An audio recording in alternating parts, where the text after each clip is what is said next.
ஒருத்தங்க ஒரு விஷயம் சொல்கிறாங்கன்னா, அந்த விஷயம் உங்களுக்கு பிடிச்சிருந்தா, அந்த விஷயத்த நீங்கள் ஃபாலோ பண்ணுங்கள். அது எதுவாக இருந்தாலும் சரி, தொழில் முனைவோராக இருந்தாலும் சரி, ஒரு ட்ரைனிங் கற்றுக்கிறதா இருந்தாலும் சரி, உங்களுக்கு அது பிடிக்கலன்னா, அதை நீங்கள் ஃபாலோ பண்ணாதீங்க. அதை விட்டுட்டு சொன்னவங்க யார், அவங்க எப்படி, அவங்க எங்கே இருக்காங்க, எப்படி இதெல்லாம் நம்ம ஆராய்ச்சி பண்ண வேண்டிய நம்மளுக்கு தேவையில்லாத வேலை இல்லையா? அது தேவையில்லாத டைமும் கூட. நம்ம டைமை அதை வேஸ்ட் பண்ணக்கூடாது. அதனால் நான் உங்களுக்கு ஒன்று சொல்கிறேன் பாருங்கள்.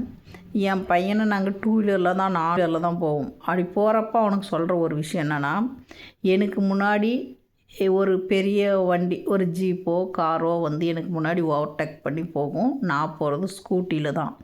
அப்படி போகும்போது நானும் என் பையனும் போகிறப்ப அந்த 2 வீலரு 4 வீலரெல்லாம் நம்மளை ஓவர்டேக் பண்ணி ஃபாஸ்ட்டாக போகிறப்ப நம்ம என்ன பண்ணுவோங்கன்னா, அந்த ஸ்பீட் பிரேக் வரும். நானும் ஃபாலோ பண்ணி ஓட்டிகிட்டே போவேன்.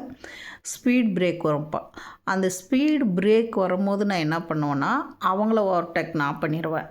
எப்படின்னா, அவங்க கீர் போட்டு கீர் மாற்றி அவங்க வர்ற கேப்பில் நான் பின்னாடியே ஃபாலோ பண்ணி போகிறதுனால நான் என்ன பண்ணுவேன்னா, ஸ்கூட்டியில் கீர் கிடையாது. அதனால் நான் உடனே என்ன பண்ணுவேன், அவங்கள ஓவர்டேக் பண்ணி போயிடும். கொஞ்சம் தூரமாவது நான் போவேன். அப்போ அந்த அவங்கள ஓவர்டேக் பண்ணுன்றது எனக்கு ஒரு வெற்றி. அப்போ என் பையன்கிட்ட நான் அதை சொல்லுவேன். என்னன்னா, இப்படி தாண்டா வாழ்க்கையில் நீ வந்து எப்பவுமே தோத்தட்டன்னு முடிவு பண்ணாத, ஜெயிச்சிட்டன்னு நினை.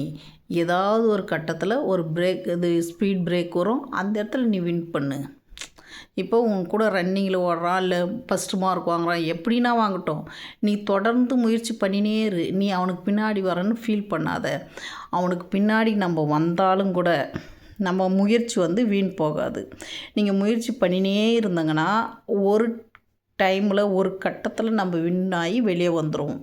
ஏதோ ஒரு கட்டத்தில் நம்ம வின் ஆயிடுவோம். அதனால் முயற்சியை கைவிடக்கூடாது.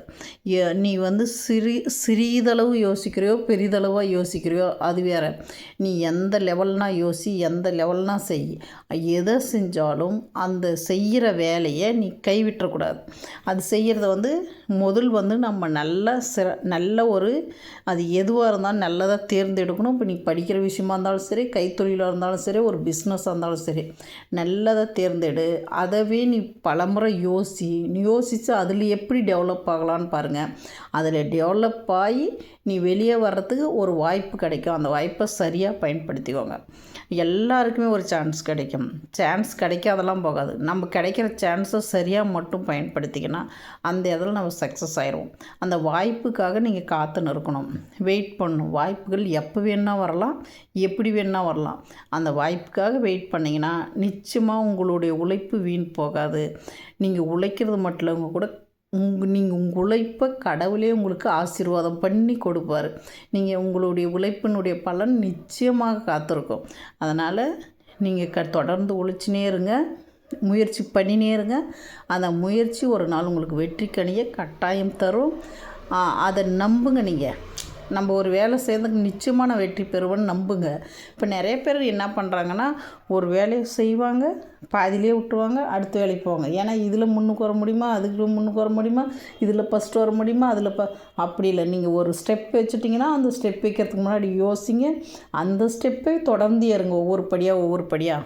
அப்போ நம்ம என்ன இலக்கோ அந்த இடத்துல போய் நின்றுருவோம்.